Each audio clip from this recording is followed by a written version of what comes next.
आज़ाद कश्मीर की जो इस वक्त सिचुएशन है उसमें जो बिलावल भुट्टो साहब एक रोल प्ले कर रहे हैं, अब तक उन्हें इसमें कोई सक्सेस मिली है? देखिए, सबसे पहली बात तो मैं ये बताऊं कि बिलावल साहब जिस दिन जो पहला हमारा पाकिस्तान का लीडर है, किसी पॉलिटिकल पार्टी का हेड जो कि कश्मीर के इलेक्शन में वहाँ पे पहुँचे हुए हैं, जिस तरीके से बिलावल साहब ने जीबी में अपने कैंपेन चलाई, इसी तरीके से वो इंशाल्लाह ताला कश्मीर में भी जो है इलेक्शन के लिए अपनी कैंपेन करेंगे। तो जिस दिन लोगों ने उनको रिसीव किया, सेकंड है उन्होंने अपने टिकट होल्डर्स जो हैं उनकी मीटिंग की। वहाँ पर उन्होंने जो पैगाम दिया, उन्होंने ये कहा कि कश्मीर का फ़ैसला कश्मीर के लोग ही करें। और उसके अलावा सेकंड उन्होंने ये कहा, गो कि कश्मीर में हमारी गवर्नमेंट भी है, तो उनका कहना ये था कि भाई अगर आपके कोई अगर इश्यूज़ हैं तो वो टेबल के ऊपर सॉल्व हो सकते हैं, और बाकी आइनी और कानूनी जो मसले हैं वो नुमाइंदगान जो भी यहाँ के लोग कश्मीरी इलेक्ट करेंगे वो पार्लियामेंट के अंदर जो है उनके ऊपर फैसला करें। तो ये उनका पैगाम था लोगों को कि स्ट्रीट के ऊपर खड़े उनसे देखें ना, कश्मीर के अंदर तकरीबन 30 अब्बासी साहब जो हैं जाने इस जो है इशू के अंदर वो जा चुकी हैं। तो उन्होंने कहा कि देखें, आप लोग एक दूसरे के लोगों का नुकसान नहीं करें, आएँ अपने सामने आकर बैठें। और किसी हम ये वहाँ तासर ये जा रहा था कि किसी के ईमा के ऊपर जो है ये सारे का सारा कश्मीर की सूरत हाल हो रही है। और बिलावल साहब को रिक्वेस्ट भी की थी, और बिलावल साहब ने ये कहा कि भाई मेरा आपके साथ ये वादा है कि हम उस बात को सपोर्ट करेंगे जो पार्लियामेंट में जो आपके नुमाइंदेगान हैं जो इलेक्ट होकर आएंगे। बट साहब, बिलावल साहब बहुत सिंसियर एफर्ट्स कर रहे हैं और उन्होंने कश्मीर जाने से पहले सागदार साहब से भी एक मुलाकात की है। क्या हुकूमत ने बिलावल साहब को कोई मैंडेट दिया है और फेडरल गवर्नमेंट की क्या प्रायोरिटीज़ हैं? और अगर बिलावल साहब जिस तरह जीबी में थे, अब अगर कश्मीर में भी उसी तरह नज़र आए तो जिस तरह शहादत अवान साहब कह रहे हैं कि हमारी गवर्नमेंट होगी वहाँ पे। बिस्मिल्लाहिर्रहमानिर्रहीम। देखिए, ये जमहूरियत है, वैसे इस वक्त तो पीपल्स पार्टी की हुकूमत है आजाद कश्मीर में। आपने जीबी की बात की, गिलगित बल्तिस्तान में हमने इलेक्शन लड़ा और पीपल्स पार्टी ने भी इलेक्शन लड़ा।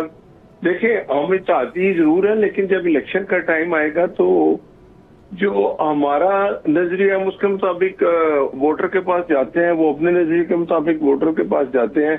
ये जमहूरियत है कि जिसको अक्सरियत मिलती है वो हुकूमत बनाए। यही हुआ। पीएम साहब ने जीबी में उनको कहा, कल बिलावल साहब ने ये कहा कि उन्होंने हमें कहा कि आपकी अक्सरियत बनाए हुकूमत।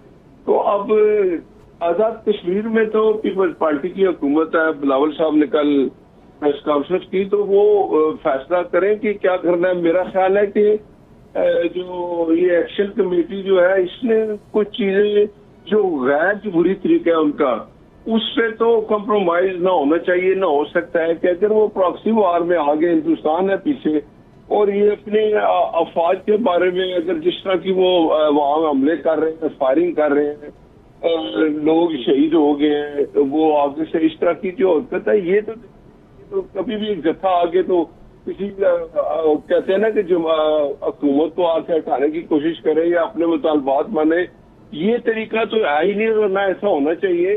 सब सियासी जमातें इस पे इत्तेफाक भी करेंगी कि अगर कोई जमहूरी तरीका अख्तियार करता है उनके सारे मुतालबात माने। 12 सीटों की बात की आपने, तो वो जो यहाँ कश्मीरी है, वो मेरा ख्याल है जो आजाद कश्मीर में रहते हैं उनसे ज्यादा यहाँ वो जो कश्मीरी है वो यहाँ आके शहर में वो अपने आप को तो नहीं छोड़ सकते, ना ऐसा हो सकता है। लेकिन ये क्राइसिस चले अपनी जगह पर है, लेकिन जीबी में भी बिलावल साहब ने बड़ी एग्रेसिव किस्म की कैंपेन की, बहुत एक्टिव रहे थ्रू आउट। अब कश्मीर के लिए भी अगर आपके इत्तेहादी होने के साथ, आप उन्हें अपना इत्तेहादी कहते हैं, आपके इत्तेहादी होने की वजह से अगर वो कश्मीर जाते हैं, एक तो गवर्नमेंट उनकी है, ऊपर से वो इस मसले को सॉर्ट कर लेते हैं और फिर फुल फ्लैज अपनी इलेक्शन कैंपेन में जाते हैं, तो फिर आप क्या हासिल करेंगे? आप ना कश्मीर का मसला फिर आपके उसमें जाएगा अकाउंट में, और ना ही जो है वो फिर आप कश्मीर में उस तरह खुल के कैंपेन कर सकेंगे।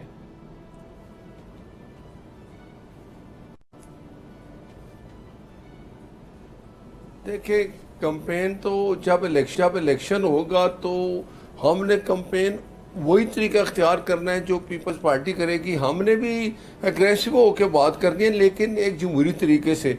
हमने वोटर को मुतमईन करना है, वो हमें वोट दे, वो वोटर को मुतमईन करेंगे कि उनको वोट मिले। जब बक्से खुलेंगे, वोट निकलेगा, अगर हमारे पास अक्सरियत होगी। देखें, ये तो आप माने ना कि पहले ये कहा जाता था कि जिसकी वफाक में हुकूमत होती है वही जीबी में और वही आज़ाद कश्मीर में हुकूमत बनाता है। ऐसा नहीं है, ये जीबी में भी साबित हुआ और यहाँ भी होगा कि जमहूरियत है। अगर कोई जमात अक्सरियत लेगी तो उसका मैंडेट तस्लीम किया जाएगा, उसको हुकूमत बनाने का कहा जाएगा। जो वक्त है वो बताएगा कि अवाम किसको वोट देते हैं। राइट। शफकत अवान साहब, पीटीआई गवर्नमेंट क्या पीटीआई की जो आपकी पार्टी है वो इस गवर्नमेंट की इस एफर्ट को सपोर्ट कर रही है, जो जिस तरह से ये डायलॉग कर रहे हैं और फिर पीपल्स पार्टी और पीएमएलएन कोशिश कर रहे हैं, और ये जो इलेक्शन का डिसीजन है बॉयकॉट का, आप लोग रिव्यू कर सकते हैं इसको? और अब तो वो कह रहे हैं, देखिए अब वो हालात नहीं है, जो वफाक में पार्टी होती थी वही कश्मीर और गिलगित बल्तिस्तान में हुकूमत बनाती थी। अब तो जो जीतेगा, जिसके लिए वोट निकलेगा, वो हुकूमत बना लेगा। तो अब तो आपको लड़ना चाहिए। लेकिन पहली बात तो ये है कि गवर्नमेंट की कौन सी कश्मीर में एफर्ट्स हैं जिनको मैं सपोर्ट करूं? लाठी और गोली? क्या मैं गोली को सपोर्ट करूं कि ये लोगों को मार अच्छा लेते हैं? क्या मैं ये सपोर्ट करूं कि इनके पास कोई मुज़ाकरात नाम की चीज नहीं है, और जहां पे भी कोई लोग अपने एहतजाज रिकॉर्ड करवाते हैं और अपने पुरअमन तौर पर अपने जो उनके मुतालबात हैं उनके लिए निकलते हैं तो उनको ये भून के रख देते हैं? इस चीज को मैं सपोर्ट करूं? जहां तक बात है आप इलेक्शन का पूछ रहे हैं, तो इलेक्शन पाकिस्तान तहरीक इंसाफ क्या इलेक्शन लड़े? मसलन एक दफा हमें कहा गया जी कि आपका निशान आपको दे दिया जाता है, आप पार्टी रजिस्टर्ड है, और वो भी हजम ना हुआ, और फिर कहा जी कि सॉरी आपको हम बिल्कुल पार्टी नहीं तस्लीम करते। इस तरह के इलेक्शन हम क्यों लड़ें? और दूसरी बात यह है कि इस वक्त जो कश्मीरी हैं, हम उनकी उमंगों के साथ खड़े हैं। वहां के 90% लोग जो हैं वो एक्शन कमेटी के साथ हैं।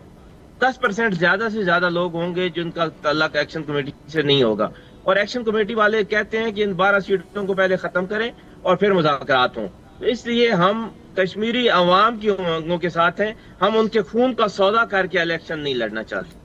ओके, लेकिन जॉइंट एक्शन कमेटी कोई जाहिर है कोई सियासी जमात तो नहीं है ना, उसमें तमाम जमातों के लोग ही शामिल है ना, वो उन सबको मिला के ही वहां पर एक मूवमेंट बनी है। वो इलेक्शन के हक में नहीं है, वो कोई पॉलिटिकल पार्टी नहीं है, वो इलेक्शन के हक में नहीं है, और वो इलेक्शन नहीं चाहते जब तक 12 सीटों वाला मामला हल ना हो। ओके, सब्सक्राइब करें और बेल दबाएं ताकि कोई खबर रह न जाए।